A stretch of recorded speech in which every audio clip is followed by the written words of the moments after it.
So good afternoon, everyone. Good afternoon to our audience. So welcome to our 5th episode. This is our episode 5 of our eLivrary session with today's exceptional human books. So before we start with the session, let me just give you a brief info about the project. So Library is a DIDI libraries project spearheaded with our students. So the concept of this, instead of, aside from reading a regular book, which we normally found in a library, we will hear today inspiring stories and advices from our human books on their expertise, experiences, knowledge that will inspire us in our journey towards design profession, or if we are interested in design-related activities. So in a long-term perspective, the library will maintain a website or a database of this project, showcasing the human books and their advocacy, availability to support us whenever you need them in your research-related activities. So this will also be a great opportunity for all of us to support each other's endeavors and advocacy. So with our current situation, we pursue the project through this eLivrary session. So this is an online, interactive, and open dialogue between the audience and the human books. So today, we're so grateful to that 2 of our exceptional human books are available. So let me introduce to you the Managing Director of the CART Group, Mustafa Kamash. Hi, Mustafa. Thank you so much for accepting our invitation. And of course, our well-known calligrapher and type designer, Wissam Shokat. Welcome and thank you so much. Hi, Wissam. Hi. And also, it's my pleasure to welcome our moderator, the ever-supportive Dean Hani Asfor. Hi, Hani. Hello. Hello, everyone. So, more details and the progress of today's activities will be handed over now to our Dean, Hani. Thank you so much, Donna. Welcome, everyone. Great to see so many people attending. We have 2 wonderful human books, 2 wonderful guests, deep in knowledge in their respective fields. Hello, Mustafa, and hello, Wissam. Hello, Hani. Great to have you. It's really an honor to have you both here at the same time.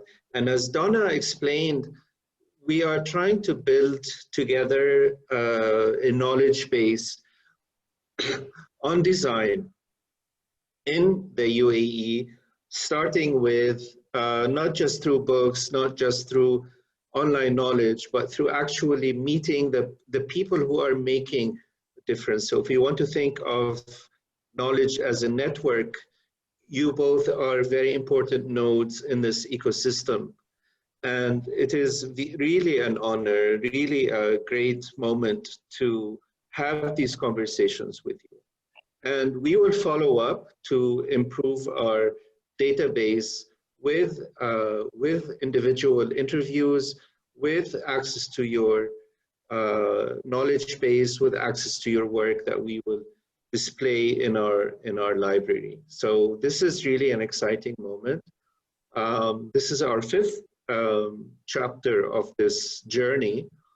And I will start by, first of all, being extremely thankful for, let's start with Mustafa, for generously believing in the mission of DIDI and believing in design education by supporting students through your work. And you have been extremely generous by continuously finding ways to engage your knowledge, translating it into scholarships for our students, which is beyond, anyone's expectations.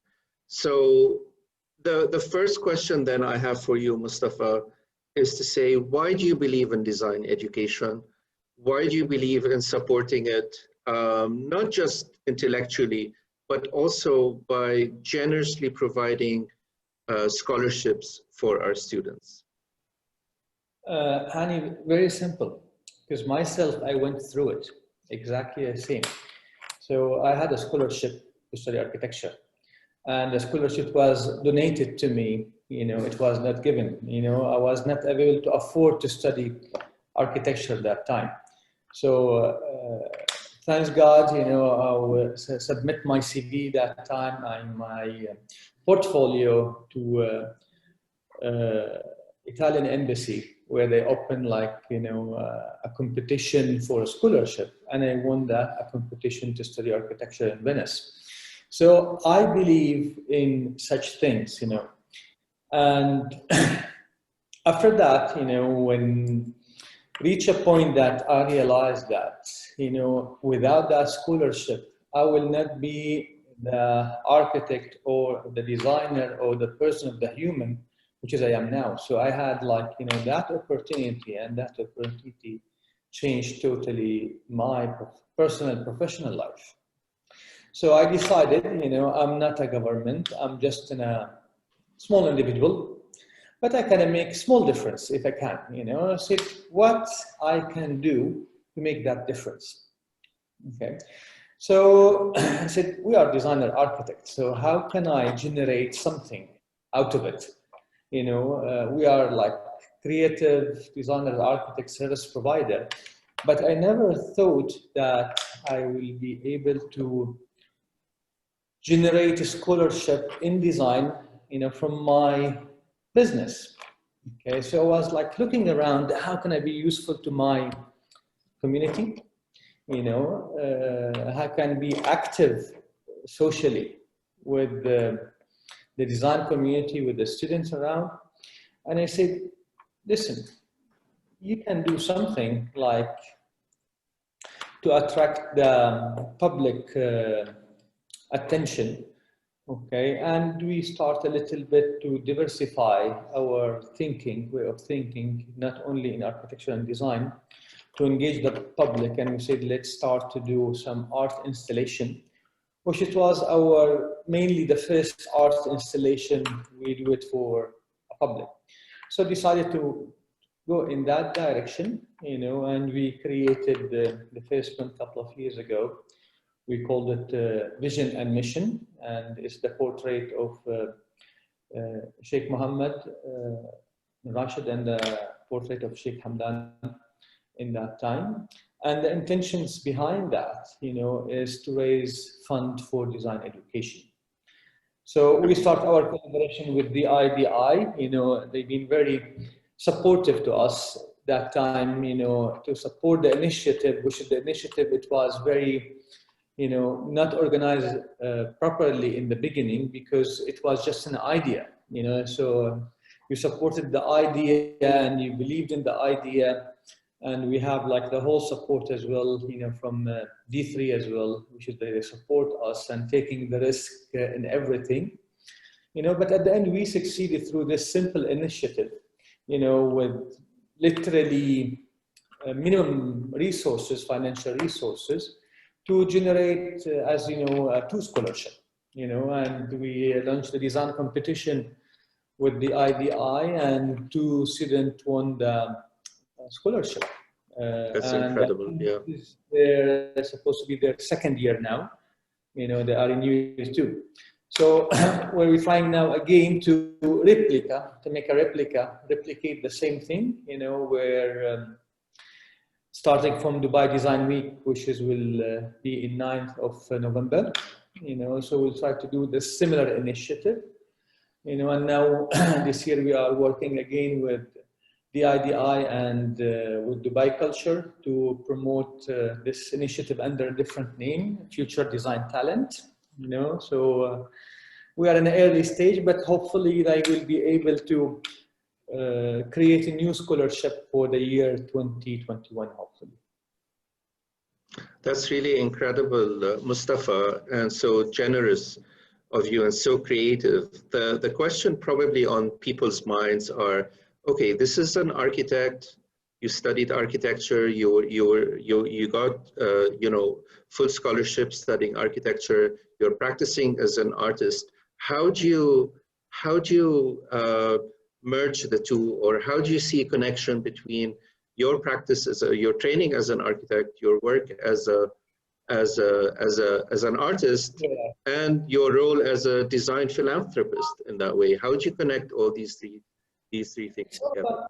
Honey, it's creativity. If you are a creative to create a building, if you are a creative to design interior for a kitchen or bathrooms, or going to the details to create a bespoke sofa or armchair or dining table. So the creativity is not limited only to a building or to an object, you know. So the installation is an object. It's the way how you see it, you know, and how you want it to be seen and understood, you know, from the public. And in the same time, you know, it's anything you do or anything I do is reflecting, like, you know, my feeling, my emotion. This is connected, you know. It's the way you think by your brain and by your heart, and by you use all the tools that you have, you know, which is experience as well. You know, you need to merge them all together to come out like with a sketch. You know, the sketch is a reflection of your, you know, emotional, mental condition. Like, That's so really it's beautiful. it's not about only how you know, practice. What do you practice? You know, to be creative. You know, you can be creative in different fields. I might be creative maybe in cooking, I don't know, you know, but if you believe in it, you know, you can express your talent in that part, you know. Just you have to give yourself the opportunity and to believe in yourself. And I realized that, you know, people, they do appreciate the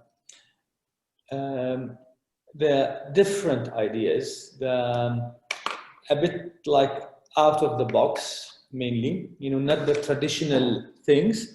You can be, let's say, a very a fine artist, but a traditional. So most of the people, like now, this mainly in Dubai, they want the things out of the box, not the traditional. But in some parts of the world, like in Europe, they still prefer, you know, the traditional and the classic. Not very. They are very, you know, critical to the thinking of out of the box. Great, thank you so much for this connection between creativity, between the brain and the heart. I really like this, and I turn the question to you, Wissam. We are also very lucky to have you. There's even a style of khat named Wissami, and this is an incredible achievement to really have, you know, a style named after you, right? And to be still practicing, right? So it is really an honor to have you with us. And the idea of connecting the brain and the heart, I've had so many conversations with you in the past, and I think that maybe in your case we also connect the hand as well, the heart, the brain, and the hand. Would you like to tell us more about your journey, how you got here, and how you happen to have a style named after you? Dying to hear about that. Thank you. So for me, actually, when I moved to UAE by the end of 2002, I moved to work as I was looking for a job to work as an artist, as a calligrapher. But at that time, for me, like, although I studied civil engineering, but my passion was always with calligraphy and the art of calligraphy.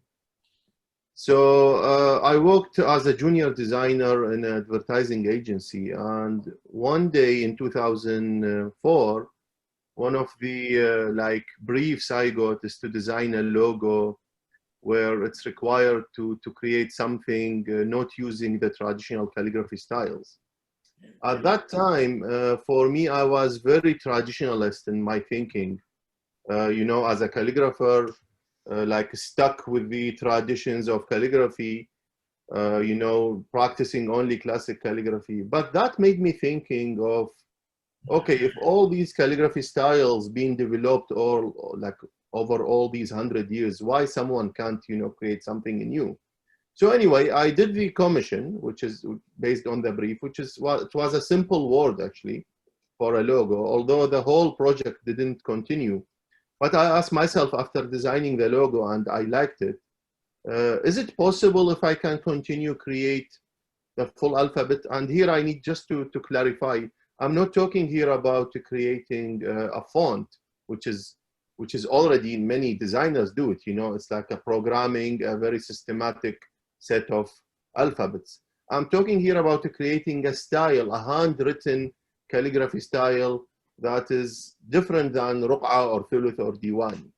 Of course, definitely I didn't start from zero. My knowledge with calligraphy and all the styles helped me definitely with understanding proportions and stuff like that. So anyway, I started to create many designs using my newly established design, I would say. Then I started, I would say, testing it in projects when I was approached by clients. And I always, you know, suggested this extra design. And I found always the clients pick that style because it's a fresh, it's a new. And anyway, I continued really like almost for 7 years, just without announcing it. And to be honest, I didn't name it also. Till 2009, there was an exhibition of calligraphy and I was asked to be part of it. Then I decided to, you know, start creating fine art pieces using that style. And from then it became very popular. And I think social media helped a lot. You know, calligraphers start to, you know, to look at it. They think this is something fresh. And yeah, so people start to call it like Wissam style. And this is how the name like came through. So yeah, this is how. Your modesty just pours out from you, both of you gentlemen. And Wissam, I think a big question on the minds of our audience would be, wait a minute, you studied civil engineering. Why on earth would you do that when clearly your talent and your contribution to our world is through artistic calligraphy? So tell us, why did you study civil engineering and how did you make a profession out of being a calligrapher? Yeah, so, you know, I'm originally from Iraq and I was born and lived my entire life in Basra during a very troubled time of Iraq. So I lived the Iraq-Iran war in my childhood. Then during the teenage years when I was in high school and during the university, that was during the first Gulf War and the sanction on Iraq. So anyway, I was very good at school and I used to get high grades. So my dream is to study architecture. I mean, both of you are architects. Let me tell you, I mean, that was my dream. I always wanted to study architecture. But unfortunately, there was no architecture school in my city. So I had to go to study in Baghdad. And on top of that, even with my high grades in high school, which was like 90, that didn't allow me to enter because at that time there was a lot of extra points given to students, especially in Baghdad, who their fathers were superiors in the army or stuff like that. So the chance for me was zero. So I studied civil engineering thinking, okay, this is probably the closest to architecture and it involves some drawing and designing. To my disappointment, to discover that civil engineering is a very boring, a lot of mathematics and calculations, except for the first 2 years. And the subject I was really very good at it was the engineering drawing. One day in the second year, my professor did an exhibition with my drawings in the university because because I used to get always full marks with that. So anyway, I finished the civil engineering, then graduated, served in the army for 2 years. Then, but always the passion for me is to continue with the art and calligraphy and design. So I just decided, you know, I'm just going to focus on that because I believe I can really do something with that. So yeah, this is how it. Yeah. And the second part, this is an amazing story, and it actually makes sense that if someone wants to study architecture, then its next best thing is civil engineering, and then all of that. The second part of the question was, how did you figure out that you can actually make your living out of being a calligrapher? How does that work? To be honest, that came, I remember I was participating in one show in my city, Basra, and there was a prize for like the best work of calligraphy in that show. So I won that prize, I remember. So that gave me really a push, thinking, okay, so there is a way that I'm really good at what I'm doing in calligraphy.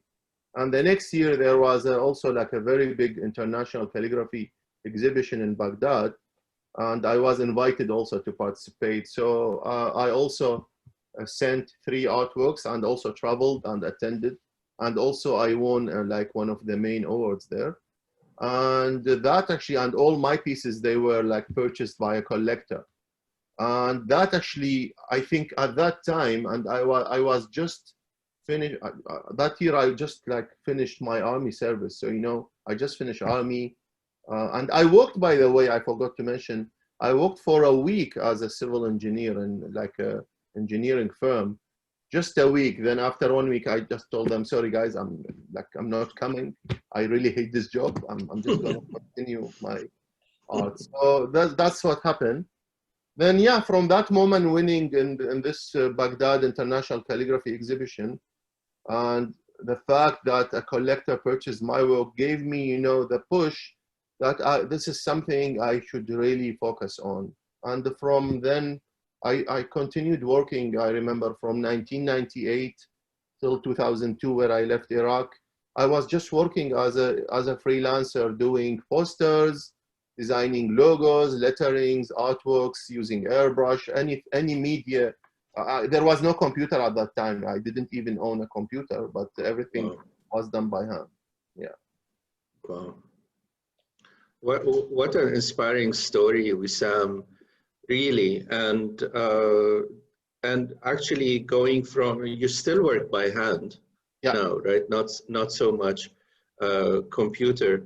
Whereas coming back to you, Mustafa, basically you are in your office now, right? And behind you there's an artwork that is done in a very simple way. Maybe you can tell us the thinking behind it and how it is made, and how is it that you bridge between being an interior designer, architect as a profession, and an artist at the same time, and how do you combine them all together?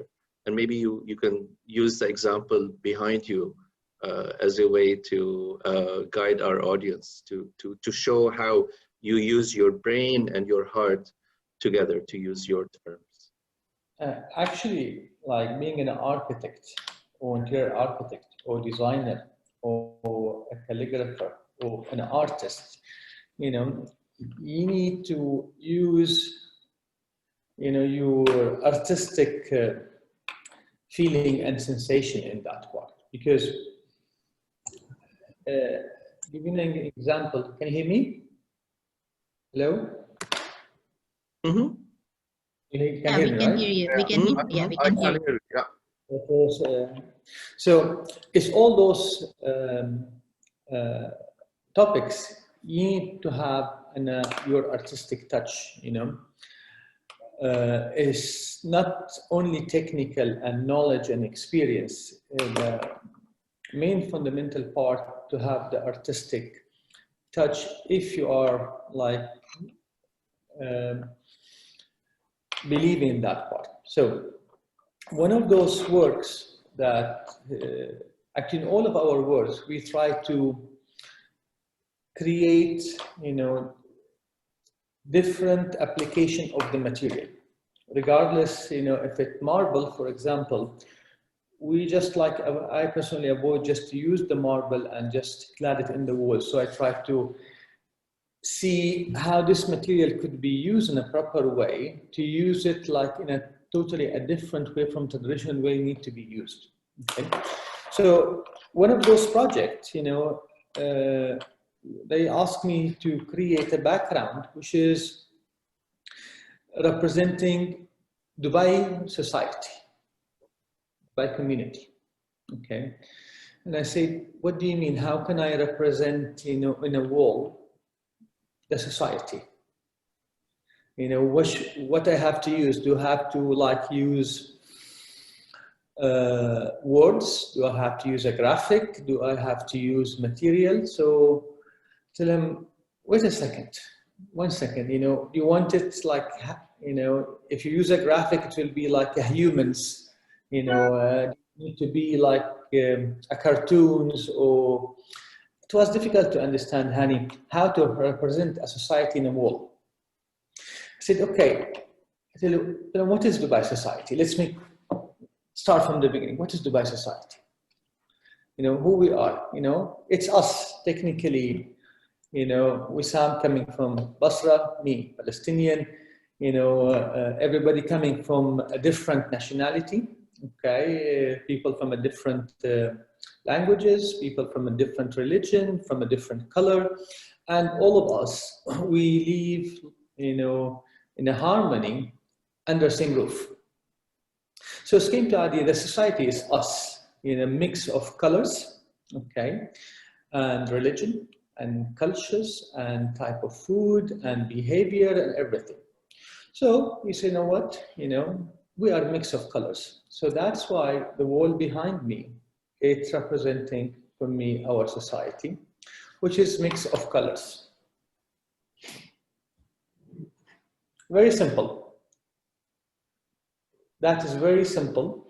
You know, see, this is like all of us living in Dubai in harmony, compatible between us. At the end, the outcome, you know, it will come on a feature wall, you know, we're representing a harmony, you know, and that's my thinking about it. So again, you know, so how you can represent a society by using materials, which is, the topic is very difficult in the beginning. And so they said, let's be more philosophic in this way, you know, because if you make it a graphic wise, it will be like, you know, obvious. But here, the beauty of it is to have a story to tell. You know, what's my thought in that? How I reach to represent a society best using colors. Okay, the whole story and philosophy, which is make the artwork itself more attractive. Because a lot of people, they say this is a word map. This is mapping for something, you know, which is, I like to hear that, to be honest, because exactly, totally, they are totally in a different direction. So when you explain to them what is my thought about it, you know, how people, they can think in a differently, or you look to different perspective, you know, and will be attractive for the people. Say, you know what, you know, it's true, you know, when you look from a different perspective, you see the things in a different way. And this is the art. When it, you know, art, you know, you still think totally in different ways. A lot of things when you go to museums and you look to the artwork and you start to have your own like understanding and perception. But unless you read about it, what the artists you want to represent, in the beginning you said, you know, for me that is representing this. Reality-wise, you have to, you know, feel the, you know, how what the artist was thinking when she create that. And understood, oh yes, now I do understand it properly. You know, and you will never forget the story behind it. Like the story I'm telling you today, a lot of the audience in the future, you know, it will be in their brain because they saw something, but reality is totally something else. You know, that's really, that's really important, what you say, Mustafa, in terms of something we discuss a lot at the IDI, which is to allow people to interpret your work and be receptive to multiple possible readings. Because, you know, there's the whole idea of intentionality in art. And we always tell our students, if people don't fully understand your intention in what you're doing, that's okay. It doesn't mean it's wrong. You just need to be receptive to other readings. And the way, what I'm finding a common thread, pardon the pun, in your work that I have seen so far is that you use individual elements to create a whole. So if I look at the portrait of Their Highnesses Sheikh Hamdan and Sheikh Mohammed, the one in D3, it is made of layers that if you look at them individually, they don't represent anything, but combined together, they create the portrait. And the same thing here, they create a map, but this map is not what you imagine it to be. It's just a map of densities that you talked about in terms of connecting them. And there's also humor in the way that I see. There's this moment that makes you smile, that it is so simple to create it. And then together it creates this whole. And yeah, this is, I mean, this is one reading. And if I turn this idea of these pieces coming together to create a whole, I look at your work, Wissam, in particular, the last series that I have seen.Maybe you've done things since then, but the last series that I've seen, and I have one hanging here in my house, basically it starts as a whole, then you cut it up and then you reconnect it, like the mahabba and those themes. And I think there's an underlying theme here that I'm seeing, is that from little units, a whole comes out, but the whole is open to different kinds of interpretations. Would you say that's a fair understanding of your latest work? Definitely this idea is there, but let me just elaborate more on that particular body of work, which actually I coined the term for it. I call it calligraph forms, which is basically merging the word calligraphy and forms. That's actually came, for me, it's actually, I started this kind of work back in 2014. I personally in calligraphy, I always like to experiment in calligraphy, always try to push the boundaries of calligraphy. I'm not really satisfied by only mastering the classical styles and that's it, you stop there and you spend your whole life just doing that. That's for me against the idea of progress or evolution or art itself. So what I did basically, so the main idea for us as the calligraphers, we spend years upon years practicing the letter just to master them, just to look at them against the perfect examples of the old masters. So we have a satisfaction when we see it's really matching. But again, so when you reach that, for most of the classic calligraphy people, they think, okay, that's it. Then I'll just continue creating new compositions or new, verses, writings. For me, I just took it a step further. I said okay, now, since we spend all our, all these years perfecting these forms, what happens if I take that form and, abstract it? By abstraction, I mean is removing that calligraphic quality. So I just take portion of the letter or just take the inner space or the outer form. So this is actually basically the main idea behind that work.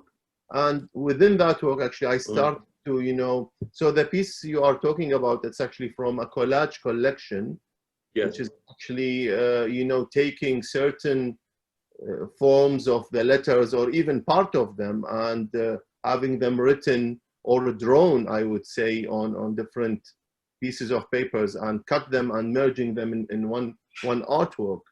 Definitely for me, I'm very inspired by the Western art schools like the abstract, and Bauhaus is a big influence for me because it's actually simplifying things. What I feel here is I'm actually simplifying the calligraphy. I don't want people to look at my work and try to read because I don't care here about the text rather than the visual.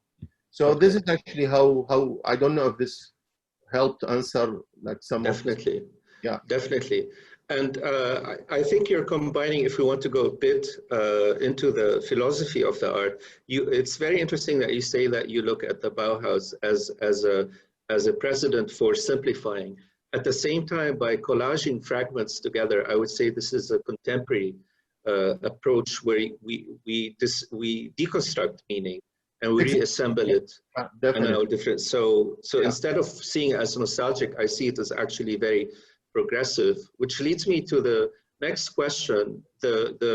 Based on the conversation, the great designer Raymond Loewy created something he called the Maya, and Maya for him was the most advanced yet acceptable.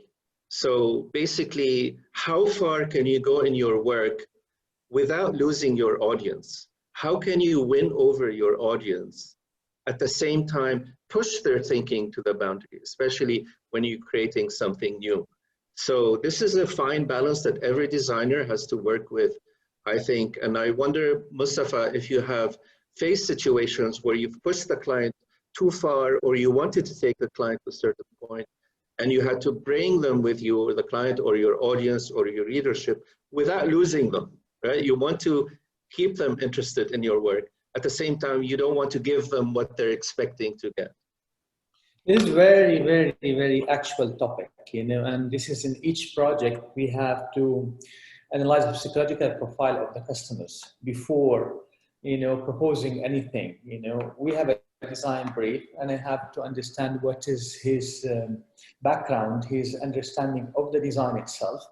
Okay, because the client, you know, or the end user, he's not a designer, so his way of thinking and looking to things is totally different of mine.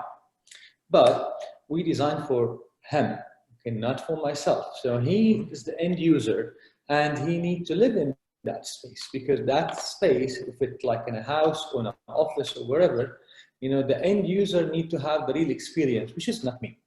Okay, so here we go. You know, sometimes the client come with a brief which is not practical, to be honest, because his background, you know, is not coming from a design. So here, as you, we have to break it in pieces, okay, analyze exactly what he's thinking. And sometimes we have to work in reverse psychology to show him that what he's thinking is not the right direction by designing that. You know, and he said, I don't like it. I said, I know you don't like it. We did it for that purpose. You know, we designed something which is not nice by purpose to show you, because verbally, if you try to explain to him, you know, he will not imagine, you know, what I'm trying to say in that part, or why I'm like not in favor of that. Okay. When you go for a consultation for a designer, sometimes you want to have to see not only one possibilities, you want to see different possibilities. Okay, not only one, because in the world of design, you know, you might like different things together, but those things cannot be combined, even they are different. You know, when you go to a restaurant, you know, you can't try the whole menu. You know, you have to select your favorite things, you know, which is very difficult, you know. So especially in design and material, you say, let me see how to put things together without overloading, maintaining the balance of elegant and beautiful and simplicity together, you know, with your personal touch, because as an end user, you know, because the end user, he needs to put his touch, because he's gonna use that space, he's gonna live in that space. So what we do in this case, you know, we try, like, I make like, you know, a test, like going to the eye doctor, you know. So which one you like, the white color or the dark color? Okay, yes, white color. Which one you like, natural material or synthetic material? Say, what do you like, natural wood or different type of wood? You like, you know, soft or hard? So you start to make those type of random questions to analyze this real profile. So I realized he is a lot into minimalism. Okay, he like the sharp edges, not the softness. The other, he's more into ergonometric and flow. You know, so we start to analyze. In this case, we understood, you know, what he's looking for. Even he's not able to describe it by word. So I have to take it out, you know, in a way or another, to start to do my proposal to him, you know. And this is the beauty of it, you know, to analyze the project in the early stage, you know. And once you do this exercise properly in the beginning, it makes things much easier, because when you're going for an option, definitely one of those options, you're gonna have like, you know, approval in an 80–90%. You will never have 100% from the first round. You know, and I've seen it like hundred of times, you know, by doing the research and the analysis in the beginning and breaking down in pieces, because the project, you have to slice it. You know, you have to slice it, and after that, once you slice it, you know, and you simplify it in a way, after that, you build the picture again together, and you have the project. You know, some people, they imagine the project immediately. No, I cannot imagine a project like a picture. You know, I have to take it by single element, one by one, you know, see how I can use those elements together to draw a nice picture. Yeah, interesting. Simplifying things is make it more clear. You know, yeah, this is so valuable. This is so valuable for us to enter your world, Mustafa, and to see how you combine things. And as you're speaking about slicing things and putting them together, I cannot but look at behind you at the wall and see the same process happening, but at a micro scale. Fantastic. And Wissam, I ask you the same question because it came from your description of how you work, which is basically, you know, there's a direction in calligraphy, you challenge it and you say, look, I want to try something new. And then, but at the same time, you know, this is work that you need to actually create that will bring your audience along with you. So so how do you manage that? That's a question on everyone's design, every designer's mind. How do you keep pushing and then keep the audience with you? Okay, so I mean, my case is probably a bit different than Mustafa, because especially when I'm working on my fine art pieces, I'm not talking here about, you know, logos or stuff. I'm talking about art. So here I don't have, I would say, a client to please or try to solve a problem. Actually, I'm trying to solve or go against the norm with what like the audience could, you know, expect from a calligrapher. So when I remember when I announced my first exhibition in 2015, which was called Monumental 1111, where actually I launched the calligraph forms. To many people, they were shocked from the type of work that I was exhibiting. But at the same time, that's actually the idea for me, is I believed in what I was doing, because I didn't do just one piece and by coincidence, you know, like happened to be in that style. What I did actually, because it took me almost like a year and a half before that. So I did a lot of experiment and tried to find, you know, a system. If I do that and follow that on the letters, I could reach to the abstraction or to the visual, you know, effect I'm looking for. So I think this is the way I was actually. So when I did that show, I think the audience already knew that I you know, I break through that kind of work. So they're expecting it. Yeah. Exactly. So when I did the second show in Calligraph Forms in 2017, I actually introduced a new body of work, but again, under the same thinking of Calligraph Forms. I find people really accept it even more because they were probably already, you know, I would say educated a bit in my previous show. Mm-hmm. So this is actually how I you know, reach that. And to be honest, I'm still experimenting. I'm still creating, I would say, new visual effects in my calligraph forms, or I don't know if I'm going to call them something else. But it's never-ending journey. Never-ending, yeah. I can't wait to see it and to see Mustafa's work. This has been an amazing conversation, and we're not finishing yet because we want to hear from the audience. We have about 15 more minutes. I would like to open up questions. If Donna, you can moderate the questions for our guests, please.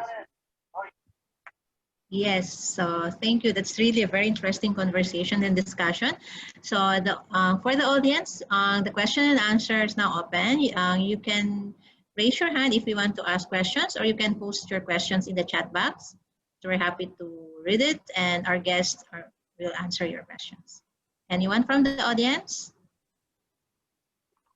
Yes, we have young generations today for this audience, and it's really interesting for you to know. So, any questions? you can share, you can raise your hand. So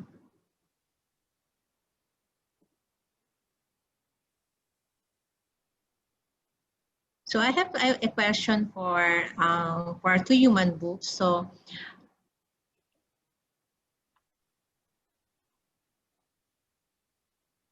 what is the, let's say our students would like to reach for you in assisting them or asking you for some guidance in their academic journey. How can our students reach you in terms of assisting them? If they are in DIDI, okay, our office in D3, so I'm always there in my office. You know.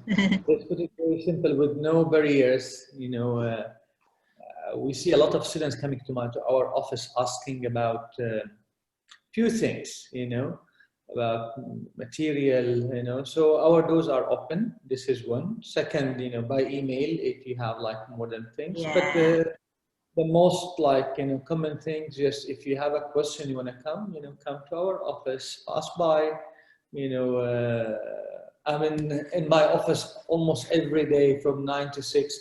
If it's not me, will be one of our design team, you know, willing to help to answer the question, you know, but they are welcome anytime or through email or by passing by. Wow, thank you so much. Yeah, we'd love to know that. Yeah, for me, I think through email is the best way, which is already, I mean, happening. I receive a lot of email or through the social media. My email is available on my social media on Instagram. And also I receive a lot actually messages through social media, like from many students who study typography or design, answering related stuff to calligraphy. So I think email is the best way to reach me. Yeah, thank That's you. great. Oh, that's great. So there's a question for you, Wissam, from the audience. So the question is, when and how did it occur to you that calligraphy could be an actual profession? To be honest, actually, that probably since childhood. I mean, I started calligraphy when I was 9 or 10 years old. And the amount of, you know, like obsession or passion I had let me continue, you know, what I love. Definitely that moment when I mentioned in 1998, when I won that award in the Baghdad exhibition, and the fact that during a very troubled time actually in Iraq, it was a very tough years, and the fact that my work was purchased by a collector, I think at that time I decided to take it even more seriously and really to put all my focus and work as an artist, as a full. So as a profession, as a calligrapher, I mean, I didn't think as a calligrapher only, because for me, I never separated the art of calligraphy from art or design itself, because I believe calligraphy is design. Design is an art. So everything comes together for me at the end. Yeah. Yeah, so that's great. So, and there's this follow-up question from Althea to you also, Wissam. She's curious on what type of calligraphy do you do? That's her question. I mean, can she be more specific? I mean, I do Arabic calligraphy. I do also Latin calligraphy. I don't know if that answers the question. Yeah, so Althea, I hope that answers the question. Yeah, maybe she doesn't know. I mean, yeah, she doesn't know what. So I do Arabic calligraphy. Yeah, that's my main specialty. Yeah, so Althea, that's the answer. So another question for, what's this? For Mustafa, how many clients do you serve every month? Is it monthly or is it frequent? And is architecture job is tiring? It's not about quantity, you know, about quality. You know, remember always, it's not the quantity, the quality of work you do usually. Plus, you know, in design projects, it's the time frame of the project is usually medium to long term. There is no short term. You know, comparing to other type of way of design. If you have to design a villa, it take us like to finish the villa 2 to 3 years. If you want to design a restaurant, 6 months. If you want to do office, it takes like 6 to 8 months. So it's not about, again, quantity, and you have like to select type of project that you love to work in. It's not, you can accommodate any client in our business. I think same thing for Wissam. You know, you cannot accommodate any style. You know, you have to like the type of project because you have to express yourself in 100% there. Sure. So it's not about quantity, but the quality of the work you are able to deliver. Nice. That's it, Erwin. I hope it answers your question. And there's still another question from the audience that can be answered by Wissam or by Hani or Mustafa. The question is about Art Pod. So the audience is asking, what is your opinion about Art Pod?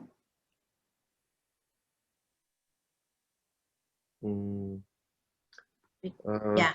Sorry, I don't. I mean, I don't. Artpod. It's a. I think that's a podcast, right? Yeah, podcasts. Yeah. Media stations like radio and TV are used by performance artists. So what is the question exactly? So I'm just. He's asking for your idea about this art pod thing.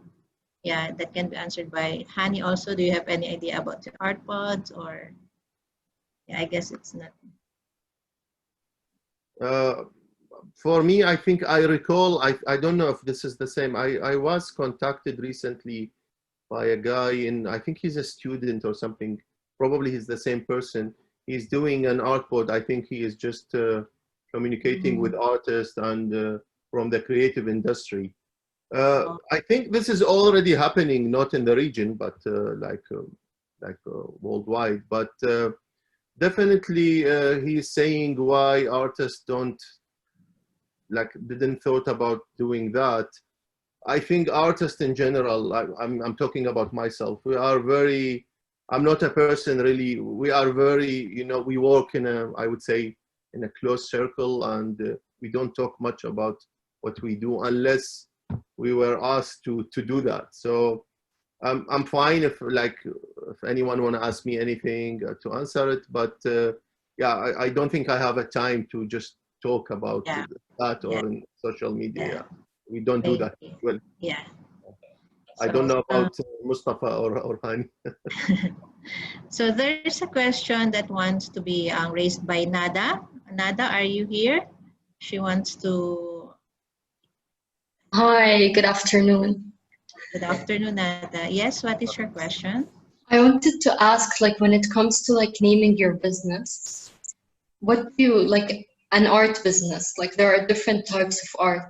What do you focus on the most? Is that question to Mustafa or to me? It doesn't matter.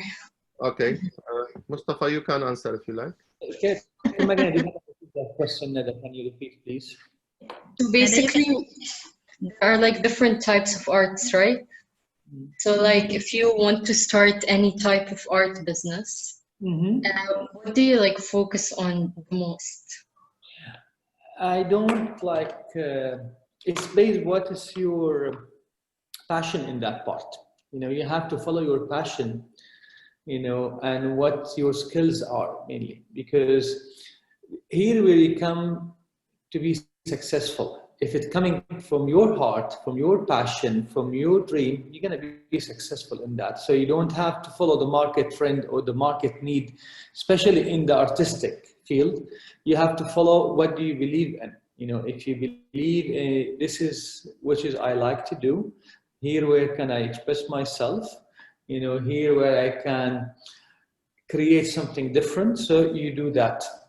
You don't look what is the market looking for or what's the trend. Sometimes to go against the trend is the winning formula. I get you, but can I specify it more? I mean, you want to start a business, right? It's an art business, art type of business. There's different types of art. You mean art as a trader or as an agent, as a broker, or as an artist? Art is an artist. Art is an artist, which is very interesting. So you use and you sell, right? Yes. Yeah. So here's come to your skills. So if you like to use wood, for example, you know, and you like the carpentry type of work, so you open something called artisan joinery, and you start to create your pieces, even using advanced technology like routering, CNC cut machines and all this stuff. So if you like this type of thing, if you are into like pottery part, okay, so where you create the bases and you cook it in the oven and a temperature of 1000 degrees, and after that you paint it by hand, you know, or you want to go into jewelry design where you create your own jewelry things. So it's depends actually, you know, it's not about the business itself, you know, because if you have the skills and the passion, the business, it will come by itself. But if I think just I want to use the art just to create business directly, you know, this will be a bit difficult, you know, because you are looking for the business perspective more than the artistic perspective. But if you are like a talented, or you have a passion, or you love what you are doing, definitely the business formula will be successful. So if it's your skills, like I like to work with fabric. Okay, so what I can do with the fabric, you know, so you can like create an object like a dividers, you know, by using fabric. You know, it's not a curtain, by separation between two spaces, which is in Arabic they call it mashrabiyas or separé, you know, between two spaces, but you are using a different material. You can use like rattan, you can use ropes, you can use fabric, you can use recycled material, you know. So you can use like a CNC cut material, or you can use like, you know, 3D cutting material, could be styrofoam to create a separation, you know. But and then if you are thinking like to create a line, which is that line, it's that you are specialized into that line, you know, and you start to invest all your energy in it and create like your own catalog out of it, you know, and you'll be known by that type of material. You know, if some people like they know, you know, who is using the mother pearl, you know, so they use the mother pearl in a different way, you know, just to create features, to create accessories, to create cutleries. It's actually, you know, it depends on your own skills. If you like to work by your hands, or you'd like to use like technology, artificial intelligence, and new machinery. So you like to create the design yourself and send it for production. And this is what we do. We create the design in-house using the technology, and we put it out for production, you know. And here how we create the artistic pieces, because myself, I cannot cut the metal like in Vision and Mission. Is all CNC and laser cutting, so I don't do it myself, you know. There's a factory where we send for a laser cutting, and after that, like for the painting, okay, car painting, they paint it for us. But we know how the process to create that, you know. But what we did, we design it, you know, sketching, you know, in the office. We digitalize it after, you know, and this is what we are good at, you know. We have the team to create that type of digital image and converting the digital image into a production. So it's dependent on what is your skills. You have to ask first. I'm good in 1, 2, 3, 4. So I like, you know, to work with this material. And from here, you create your business model, how to start. Thank you so much. So I hope that that's answered your question. So we have one last question before I turn it back to Hani. So this is for Wissam. What is the most interesting calligraphy project you have worked on so far? So that's a question from Charles. Okay, actually, there's many.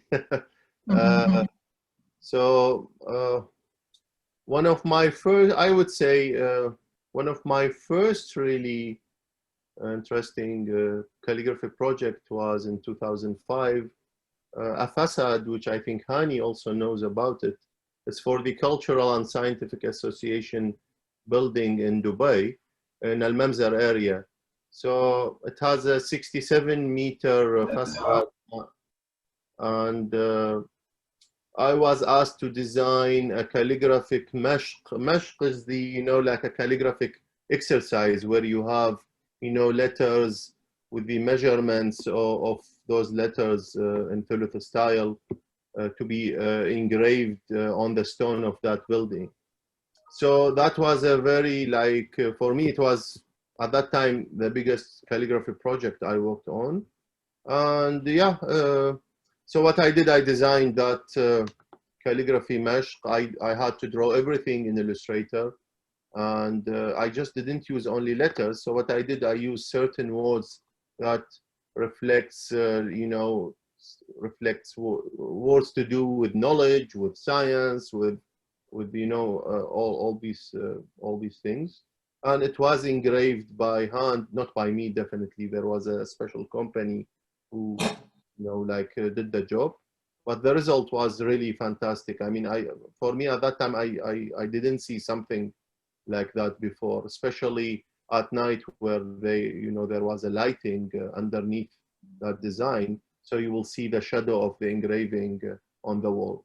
At that time, that was one of the most interesting calligraphy projects. After that, I did so many projects. I mean, like including the Ittihad Museum, a big project in the Emiri Terminal and Hamad International Airport in Doha, and in the IFC there was some big like wall graphics in 2007 also. So yeah, there is many calligraphy projects. Wow. Really I can invite the public and go and see Wissam work in Ittihad Museum. It's amazing, you know, it's worth the visit. Oh, and I've seen it many times, and I'm so happy always to go and see it and take my kids to see it. Yeah. It's one of my favorite work of Wissam, to be honest, personally speaking. Yeah. Amazing. That's so great. Yeah, that's so great. So I'll turn it, thank you so much to the audience for their participation. So I'm turning it back onto you, Hani. Yeah, thank you so much. I had just one closing question from each of you. Let's start with Mustafa and say, what would you advise design students in today's climate? What would you tell them? I will tell you very simple, follow your passion. You know, don't think about business, you know, or the financial part, how can I make income out of it. You know, the income, it will come by default as far as you believe in what you are doing, as far you invest in yourself first, in your idea, you know, and you believe in what you are doing and you love what you are doing. You know, only by believing in love what you are doing, you're going to be 100% successful designer for the future. That's beautiful music to my ears. Thank you. Yeah. And Wissam, what would you? It would be probably similar, but I would say for designers in general, follow your strength in what you do, and try to understand what you do also and take it seriously. With all what is available nowadays for designers, you know, as materials. I look back at, I mean, at that time, we never had even 1/10 of what is available for, you know, the young generation of designers. So follow your strength, try to be like a leader in what you do, not a follower to trends. Nice. And try to push the boundaries and let you know, like the market follow you if you are really do something, you know, phenomenal in your specialty. Very inspiring words. Thank you so much, both of you. Thank Mustafa, Wissam, it's really, really an honor. Words do not describe how honored we feel at the DIDI that you accepted to join us today. And I thank our audience for being with us, and I thank Donna for organizing the whole event. I wish you all a pleasant weekend, and keep on doing inspiring work, both of you. Incredible. Yes. Thank you.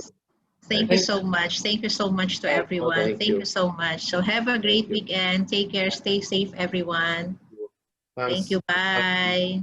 Bye. Thank you.